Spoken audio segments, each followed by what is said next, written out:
investigators.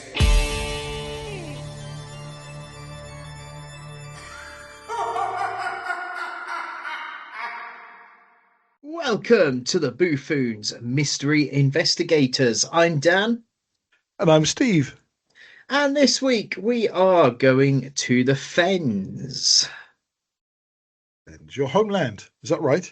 My homeland, yeah. Which last time we were in the Fens, we were talking about witches and toadmen. Oh, toadmen. I'm still very disappointed they didn't look like frogmen. Yeah. However, we are talking about a giant this week. Sorry, now, did my crisp ruffle too much then? No.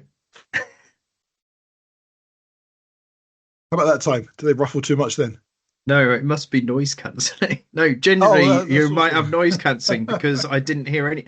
And you were right next to the microphone. I didn't hear anything. I'm not going to eat anymore, but that was jalapeno and cheese. So now we've done the jalapeno and cheese. Tell us about the Fens. So in some versions of this story, he's called Jack. In other stories, he's called Tom. But most of them seem to be Tom. Now, this is Tom Hickathrift is the story. Now, in some of the stories, Tom Hickathrift is the giant. In other stories, Tom Hickathrift is a giant killer and kills an unnamed giant. Here we go. Okay. Yes, however, the two stories do tie in with one another. There's just a couple of different things that make them ever so slightly different. So we're actually specifically going to the Martian Fens, which is a triangle between Wisbech, King's Lynn and Downham Market. So if you imagine a map and put a pencil between Wisbech to King's Lynn, King's Lynn to Downham Market, and so on and so forth. Sorry, it's that area there. Say market again. You said that with your Norfolk accent. That was so good. Downham Market. Do the locations again. You did it with your accent. Go on, do it again. Yeah. It wasn't on purpose. No, but it did. It stood out. It just jumped out at me. This is awesome. I love that accent. Yeah. It so scares triangle me so much. Between King's Lynn, Wisbech, Downham Market, and Downham Market to King's Lynn. If you draw a triangle in that area, say it with your northern. Yes, your but it just accent. came out. Yeah, it didn't. It was Just on do purpose, it now with your just Norfolk slipped out. accent. I know, but I like to see it when it slips out. Come on. Yeah. Market. No, Market. No, you did it with your Norfolk accent. You're not doing it now. You're doing it with your normal accent. You're doing it with your civilized accent. Do it with your Norfolk accent. Downham Market. No, Like do it that? again. I want to hear it in the. I want to hear it in the nose. Come on now. It's market. Go on. I can't just do it on command like that. Imagine you're back home with your grandparents or your parents. Go on, say market. Go on. Market. No, that's how you do it. Come on. Market. That's how you say Market. That's Bedford Market. Downham Now say Market. it. Market. Market. No, Market. say it in your Norfolk accent. Come on now. Okay, right. Do that whole previous thing in pure Norfolk. Go on. Don't put your arms down. I want to hear it in Norfolk now. Norfolkese. Come on. Say that whole sentence you did in your proper Norfolk accent. I want to hear it. Oh, the pressure now. I know. I'm watching. Look at me looking at you. Come on now. Do it. So he was roaming the area now, that's now known as the Martian Fens, which are a triangle between. Do the whole thing in your Norfolk accent. Come on now. I can't just. I'm going to tell your mum. She'll be really upset. She'll be more upset if you not be able to do Norfolk anymore than me thinking she's your grandma.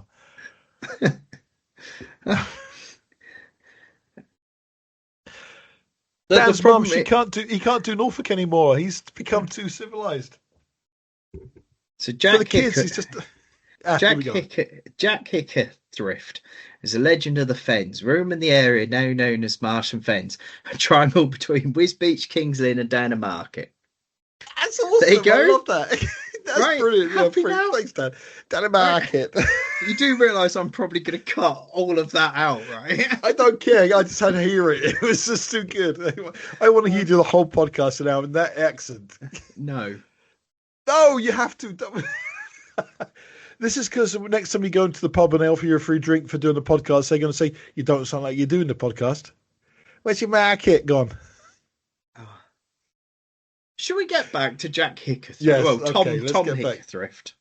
Tom Hickathrift. Let's get through to Tom Hickathrift. So, in some versions of the story, across the marsh and fens, Tom Hickathrift was said to be a giant that terrorised the area of Tilney, Terrington, Clinch, Walton, Walpole, and West Walton, Walsoken, and Emneth.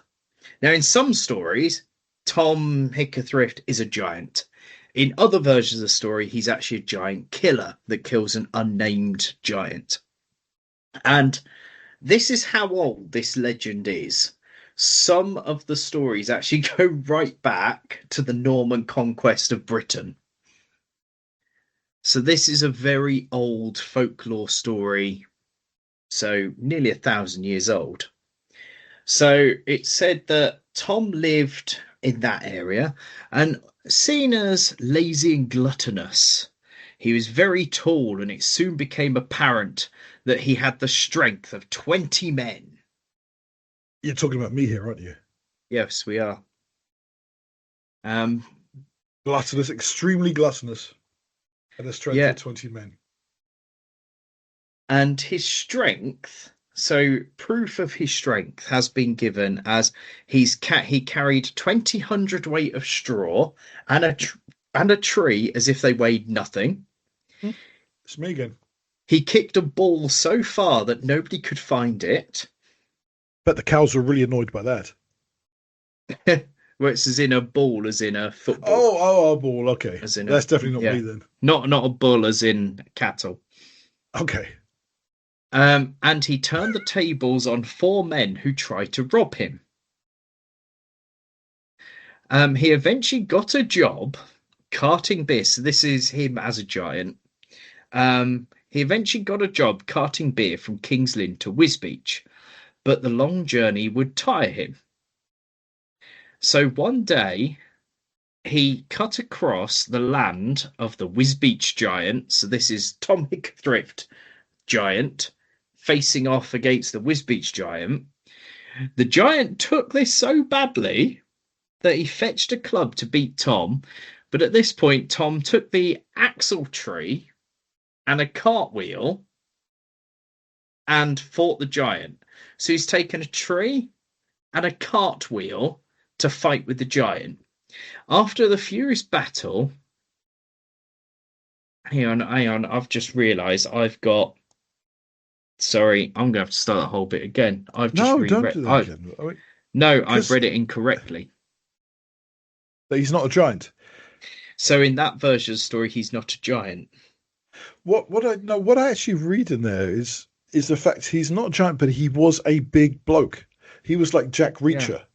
So he was strong. So I think compared to the locals, he was a giant. From everything I've seen here, he's not supernatural. He's not a giant, but he's strong and he's big.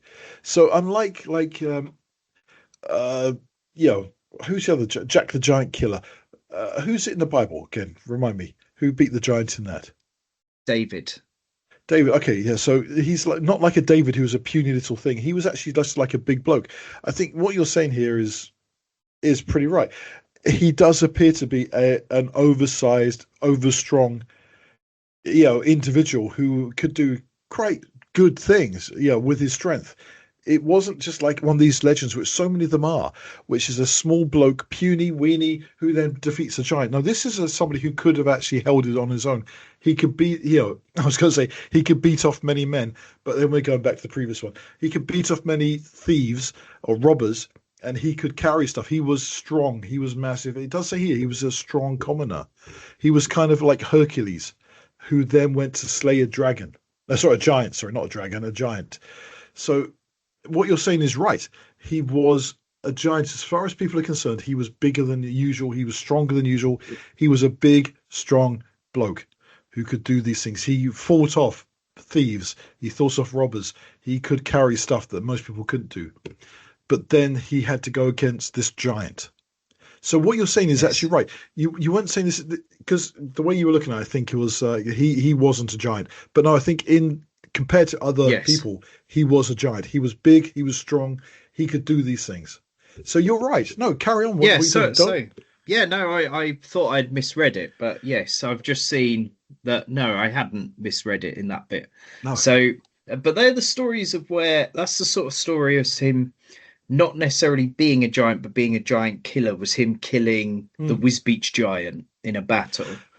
But in the story where he's said to be an actual giant, so that story Tom is seen as a largish person, but not a giant as Mm. such. He's known as the giant killer because he kills the Wisbech giant or the Wisbech ogre, as they've called it, or as other people say, my father. Um, Can I just interrupt you there again? Because what you're saying is right. He's described here as being heroically oversized, and I think in too many of these legends we hear that it's just a normal, skinny little bloke who defeats a giant. What his this is saying is this is somebody who was heroically oversized. He was already strong. Yeah, which makes it more yeah, believable that he could beat a giant. If we're talking Jack Reacher compared to Tom Cruise, he's going to be much more believable to beat people in a fight. Which is awesome. I think somebody else describes him here as the British Paul Bunyan, because Paul Bunyan in America is supposed to be like this oversized, just giant of a man who did amazing things. It's yes, good to actually see a legend which is also there's some sort of reality base there, because if you're big and strong physically already, you're more likely to be able to beat people in or beat, you're more likely to win if you know what you're doing. yeah. So this is Well, already it's there's sort of like interesting some you believability saying here. about things about being real because in the stories where there's no mention of a Wisbech giant, where Tom himself is the giant, it's said that he was Sir Frederick de Tilney, Okay. who was known for his great strength and stature. So Sir Frederick of Tilney was knighted by Richard I, where the name Frederick had been changed to Hickathrift over retellings of the story. And it said that Frederick Tilney, there is a grave for him, a very large grave, which is what lends into him being a giant. Um, but so apparently it says that there was a bit of a battle between Sir Frederick de Tilney and people around there. So it said that there were in the seven towns in that area. So seven towns being Tilney, Terrington, Clenchwarton, Walpole, West Walton, Woolsoken, and Emneth. It said that there was a landlord that was ruling over the whole area, taking lots of money, very Robin Hood style, and in generally being a not very nice person. And it said that Sir Frederick de Tilney casually went over to the landlord, had a big battle with him over the boundaries, and the villagers were sort of suffering, and he took the landlord out, and the landlord ended up dying. Therefore, the people were now free. So that's one version of the story. So, therefore, the Wisbech giant would technically be the landlord in this story. Hmm. Especially if you talk about giant being power rather than being stature, Yeah, can make a big difference. Because where's the power? The power, and that's also maybe that's the thing with these stories. Maybe we're just looking as giant as being just taking it as literally a big person. Maybe it's more than that. Maybe it's like you said, like this landlord, somebody who had the power. Maybe that's the giant. yeah, Maybe because they weren't big in stature, but they were big in power. And often you think about that, and maybe it took somebody like say like Jack Reacher to turn up and kick ass to bring someone down who was opposing, suppressing people. yeah. And then it's quite interesting because the whole landlord um, story, there's another story where it mentions that Tom Hickathrift, and it goes back to him not being a giant, but being a large Hmm. person that beats a giant, because Tom is yet again carting beer for a King's Lynn brewer and would take his car over the marshland to Wisbech. So he's taking beer from King's Lynn to Wisbech. And on this one particular day, so this is Tom being a giant in this story, he comes across an evil landlord who's having a battle, and uh, he sees that his neighbors and the people in the area are struggling. So he now joins the battle. He shook the axle tree from the cart, which he used instead of a sword. He took one of the cartwheels, which he held as a buckler. With these weapons, he set upon the adversaries of the common, encouraged his neighbours to go forward, and valiantly in defence of their liberties, who being animated by his manly prowess, they chased the landlord and his company to the utmost verge of the common, which from that time they have quietly enjoyed to this very day. Hmm. Do you know, I like this one. I'm usually so cynical on these things. I'm really quite angry about them. But this one, I mean, we're talking about somebody who was, like I say, much bigger. I mean, I've listen back to one of these podcasts, and you accuse me of being tall, of one of these, being big and tall. You know, and I think perhaps a lot of people do feel that, but I'm not that big or tall. But if I'm around the people, do you feel safer around people if they're your friends and they're big and they're strong? If they're on your, I've if you're your friends, you got a lot of friends who are big, and See, when you're hanging personally, I've around them, never really felt either way, you know. do you know what? There's because you're always causing trouble when you're drunk. That's the trouble. If you're around you, they're always trying to look after you. That's the thing. Um, but I think here what we're talking about, just somebody who's big, who's strong, who has stood up for people, stood up for the right, stood up for the right things. And I think, do you know what? It's nice that there's a legend around somebody who, rather than it being negative, because so many times we hear about giants and big people have been, okay, this is when you're going to beat me, but a bit rapey and a bit oppressive. Giants usually have big people usually have bad things said about them in these folklore stories. It's usually that's what it usually takes, like a small weedy person, the youngest child, to defeat the giant, that kind of thing. Yeah, But here we're talking about somebody who's already got an advantage because of their size and their strength, who then does the right thing for the people around them. I like this. I like this. I've actually seen here that some people say that his story here sort of echoes Thor, and the fact he yes. fights giants. It's very Thor-like, his strength. And you know what? As somebody who's slightly taller than average, not much, but back when I was younger, I was, because people are a lot taller now. I go to a school now, and you got 13-year-olds taller than me. Bloody 13-year-olds are taller than me. I don't like that. It makes you very uncomfortable. Um, but back in the Yeah. day when I was taller, it felt like you wanted to do the right thing to Yeah, help well, people. you said there about it having links to Thor and Odin. It's because in one of the stories of him carting things across, so not the one where he's carting beer, but the one where he's carting straw for a miller. Yeah. They seem to think that Miller has links to Mjolnir, which is Thor's hammer, and Ah. Thor and Odin obviously fight giant. Well, they don't obviously. They Yeah. fight a lot of giants in A Norse lot of giants. Yeah. mythology, and because in Norfolk and Suffolk you would have a lot of influence from Norse mythology, um, because of the Vikings and what have you. Mm. So they think it might be there. However, they also think there's links to the Celtic gods for the Iceni people because there's a lot of references to Tanaris the Thunderer, who Tyrannus the Thunderer is very similar to Thor, weirdly enough. But in Celtic gods, Tyrannus the Thunderer has the symbol of a sacred wheel, which Tom Hickathrift fights with a cartwheel, Mm. and who is equated with both Mars and Jupiter of Roman mythology. And his original name has been forgotten apparently, but the Saxons called him Hickathrift. So the name they actually think comes from the Saxons of Hickathrift, and he's actually based on an original story prior to that. Okay. However, that being said, if you were to go to Tilney, which is in that area, there is a grave in the church yard there.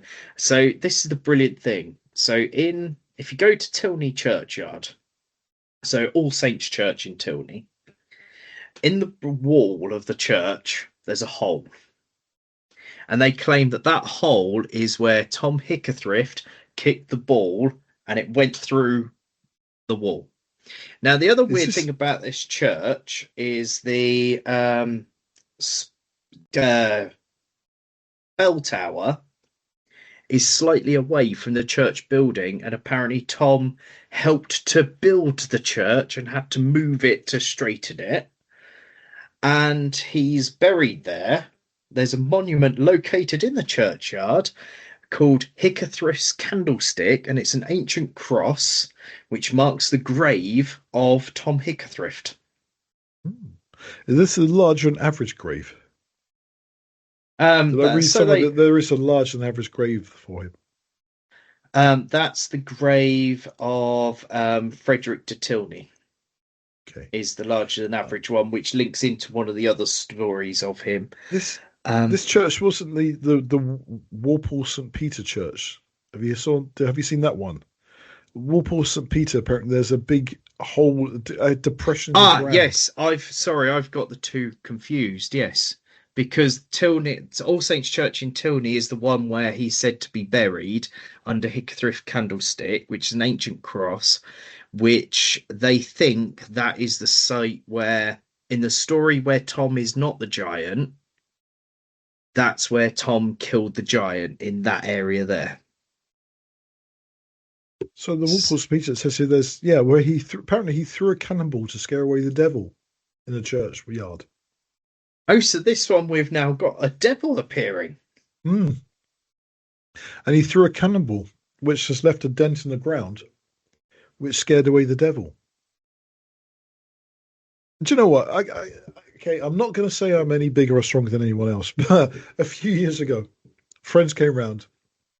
We were giving them our old dishwasher, or was it a tumble dryer? Either way, I don't know if you know tumble dryers. They have a huge slab of concrete at the base to stop They them do. moving around the ground. Right? Okay. We just moved in. We got a new one. We were giving them our old one. There was three of them trying to get it into the car. It took them 20 minutes, so I just picked the thing up, put it on my shoulder, walked to the car, put it in the back of the car.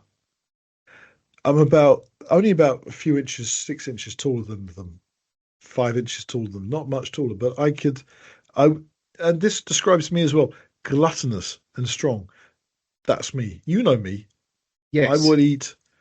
We went out for breakfast the other day, and I had two breakfasts basically, and that's just typical me. But I picked up this tumble dryer, whatever it was, dishwasher tumble dryer, and just carried it across the road from the garage and put it in the back of the car without even thinking about it. And there was three of them trying to lift it. This is why I like this legend, because I know that gluttonous isn't always a bad thing, and you do get a lot of strength from being overweight. If he was gluttonous, he could do this thing. There's actually a lot of touches of real world here, which is what we don't see in a lot of these stories. Yeah. Some of them are just fantasy, but this actually says, Tom was big and he was strong and he ate and he was gluttonous, but he could do things that normal people couldn't. And that's real. You look at, I mean, what's his name? Eddie Hall. Eddie Hall eats so much and he's big and he can shift. He picked up, what was it, 3/4 of a ton, almost a ton? Yes. But versus his blood vessels in his eyes bled afterwards. But the thing that man did, and not a skinny little bloke. Yeah. It's like, you can do these things. And the And other back thing then, that of course, it would be so exceptional to see somebody that size, but it doesn't mean that they didn't exist. There had to be big people alive back in the day when the average height was 5'5". You would still see a 7'3" like there are now, people walking around. And the other thing now is you see people who are like 7'3", 7'4", who are built like normal people, who aren't like Robert Ludlow. Wadlow? What's the name of the tallest man alive at that time? Oh, he's dead now. I don't know. Is it Robert Ludlow or Robert Wadlow? I have Who no was like idea. 7 foot plus, but he walked with a walking stick. He was so frail. He died of all these. But now you see them that height. They're playing table tennis. They're playing basketball, or they're just doing stuff. I mean, the Dutch giant at the moment, who's like 7'3", he's insanely huge, but he's built like a normal person. But if that would have walked around 100 years ago, 200, 300, 400 years ago, he would have been a giant. He would have been a Yeah. literal giant because he's a giant now. Yeah, and 1,000 years ago, when we've sort of got origins of this story, which it may be older than that, but 1,000 years ago seems to be about the origin. The average height would be what, well, probably about 4 foot or something. I understood that was because of nutrition, that the countries had poor nutrition, like the UK, for example. Even today, the average height is lower than places with good nutrition, like Japan. So I Yeah, think in Japan and like the Netherlands, you got like 6'1", 6'3" is the average height, and it's still like 5'9" here. But yeah, you're going back years because we don't have the best, the healthiest crops to keep people alive and keep them nourished. We had shorter people. yeah. Yeah, it's So all down to nutrition. if the average height is 4, 5 foot, then somebody, even 6 foot would be a giant, wouldn't they? Yeah, I mean, even today, people say 6 foot is still really tall, Yeah, and it's still. But it's you didn't look around the world. But I was thinking, like I said, I think the average height in the Netherlands. Let's have a look. The average height in the Netherlands is it's six. That's the average height in the Netherlands is 6 foot for a male. That's just the average height. yeah. So But yeah, it just depends. see, what I like about this story is, although there are some where he's an average sized person and compared to Jack the Giant Killer, there's and then you've got the versions where he is the giant, and then there's versions where he's a larger than average person who Mm, does take down a giant. However, although there's these different variations of who Tom is and Tom Hickathrift is, all of the stories have a lot in common with the. mm, So therefore, it does sort of suggest, is this an actual real person that existed? Because I did see there are other stories where, as taking the beer from Kingston into Wisbech, he had to go round the long way to avoid a giant, and then one day decides that he's going to go across the marshes because he's running out of time, and that's how the battle with the giant starts. Because he's going across the land. So they all seem to have these themes of he's either somebody that's traveling in the area because he lives there, and he's always battling somebody, whether it's an evil mm, landlord, whether it's a giant and an ogre, whether he is the giant in the battle and he's fine. But in every version of the story, he's using a cartwheel in the battle. mm. Or a hammer, Yeah, which is why would you use a cartwheel? I mean, cartwheels are very big, very heavy. yeah, I don't understand how, yeah, the cartwheel is the weird thing. Why the cartwheel? But again, the cartwheel and hammers are the tools he used, apparently. and the fact that he's ripped it off the cart is a bit Hmm. like, well, why did you rip it off the cart? I'm Yeah, looking here at a lot of ancient. I mean, these are really old representations of the story. And yeah, he's not using bladed instruments. He's using basically clubbed instruments. So he's using tree stumps.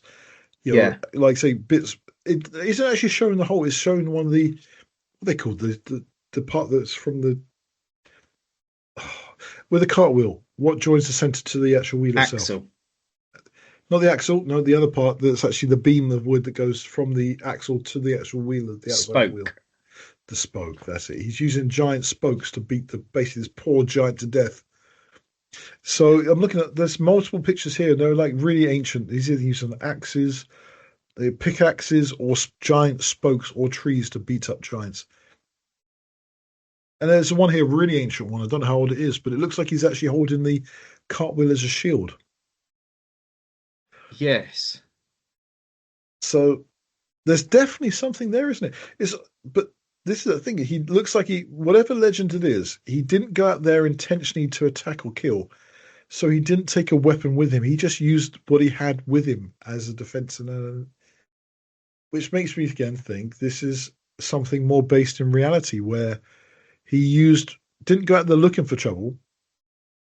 He went out there and used what he had to defend himself. Yeah, and the fact that you've got so like Tilney, their village sign has Tom Hickathrift on the church sign with his cartwheel. So Hmm. yeah, it's interesting, isn't it? This one, and I believe Marsh and St James have a reference to a giant on their village sign as well. However, I might be misremembering that. But I like the yeah, fact that all these images that I'm looking at here, none of them are like he's like a brave knight or anything like that. He's just a normal person. yeah, just an It's average guy. yeah, Tom Hickathrift, Norfolk hero. So apparently he is a Norfolk hero. So I would like you to do the rest of this in your Norfolk accent. Well, I think we're now pretty much at the end, aren't we? Because No, of, no, there's not there's there, well, no, I want to there's hear. not much else to say about him, is there? There's everything saying your Norfolk accent. Otherwise, it's going to be a very short episode. Well, I I can't want you to think of speak purely. I That's can't it. think of That's who it. else to say about Tom Hickathrift. So I think it's about time we close the episode off. You see, because I think we've Do spoken you know, about everything we could talk about him with.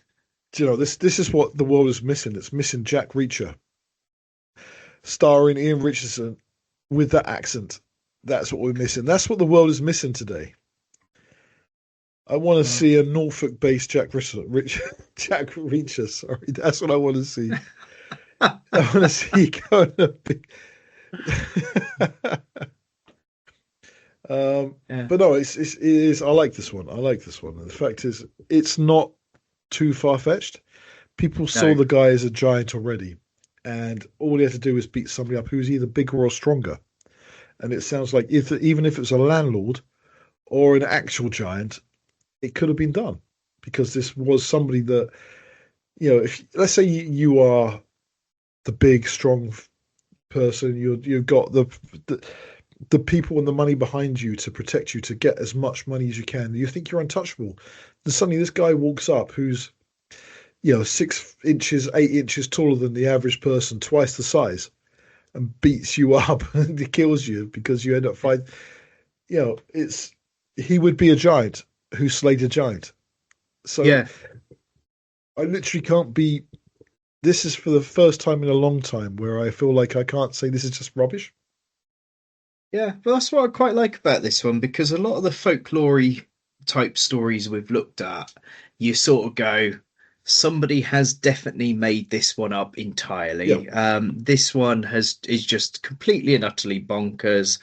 It's clear, but this one, there's so many versions of the story that all have links to each other that you start going, maybe there is some truth behind this. Maybe there was a guy that, yeah. was did actually do these things because although whichever version of the story you follow, he's still just an average guy, And the well, above average guy by the sound of it. above average guy in stature. But The other interesting thing as well that you pointed out that he does have a grave, yes, which a lot of people don't have. They got a mound, or there was a the hill that was created by the creature that died, and now it's like a mountain range. We're talking there's actually a grave for this bloke.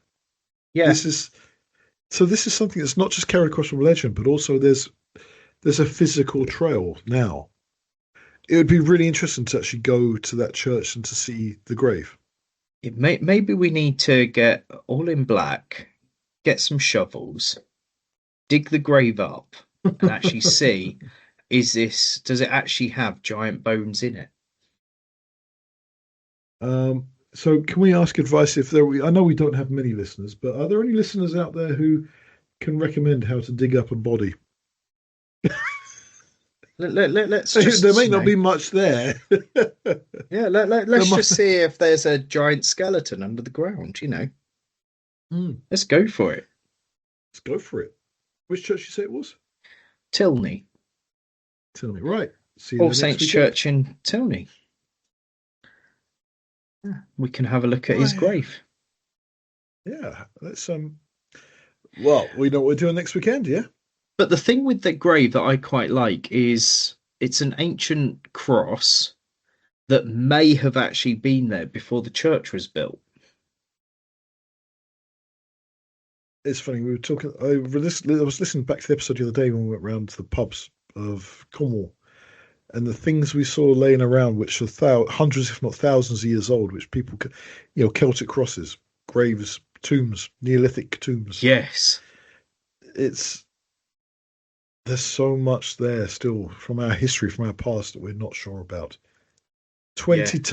20 ton rocks put together to form a tomb. That's whoever knows how old this thing is. Yeah.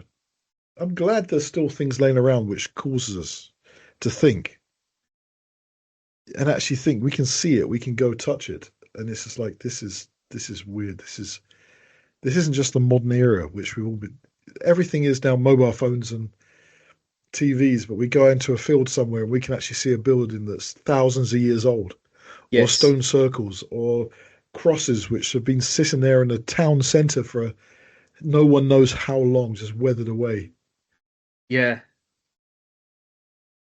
But I think Hickathrift. I like this one. I like this one. This isn't just a. This isn't just nonsense. Oh, apparently somebody suggests here he was actually a knight as well, killed during the Crusades. Okay. So they think he may have become a knight who went on the Crusades. Which that again, if you became a legend, living legend, back then, what better to actually lead in the Crusades Yeah. than a living legend to actually be recruited? There's a lot here. I think I might look into this a bit more after we finish here. We might come back and revisit this one if we find more.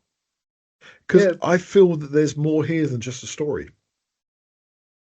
Well, we've sort of today we've covered the main points of what is considered the actual main legend of Tom Hickathrift. Hmm. Um, However, there are, like you said, the whole thing about the Crusades. There are little tiny bits that have sort of been added on over time as to, but did they happen or not is another matter.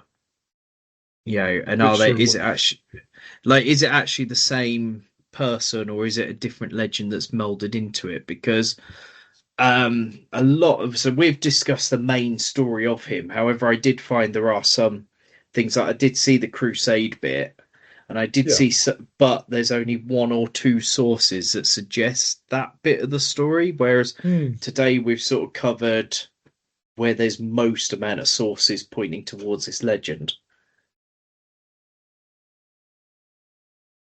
That's good. I mean, I like this one. I do. I'm not going to take the mickey out this one. I'm not going to get angry at this one. This is one of the few I haven't got angry at. This is Yeah, good. I like this. But what I am angry at, Dan, is that you didn't do the whole accent with your Norfolk accent. I didn't do the whole accent with the Norfolk accent. You didn't do the whole episode with the Norfolk accent. Sorry, I was talking over my cider. Well, that's because I can't just turn it on and off like that. You turned it on the other day. Couldn't, I couldn't take you seriously. You scared me with your accent. That was a phone call whilst I was in that area and was a little bit inebriated. Yeah, but I found it very scary. You were like the audio version of a clown. Basically, it was. I know you've been something. I didn't get it. It scared me, Dan. You do a Norfolk accent scared me. It is great because my dad lives in Norfolk now, and he often tries to do the accent. He's very good with accents, but usually, he's very drunk when he does his accent. Yeah, He used to go to the pub and just like they just all sit around together and just insult people from Suffolk. It was just brilliant. yeah. Then the pub So, shut down, unfortunately. and on that lovely, cheery note, um, considering this story is Norfolk Cambridgeshire border because it's Fens, let's close Tom Hickathrift there For to now, today for for now, now. For now, if we find out more, we can always put it on the website, yes, so or people can look Patreon. on, or Patreon. So thank you for those of you that support us on Patreon. And if you don't support us on Patreon, please We do don't look blame and you. invest. Oh, sorry. Yeah. Yeah. Well, I was looking more for, people can come and, invest and help us to continue this excellent podcast. Yeah, so we can actually take a trip to Norfolk to actually look at the graves of Tom Hickathrift. Yes. So join us next week for another story of the unknown. Bye. Bye.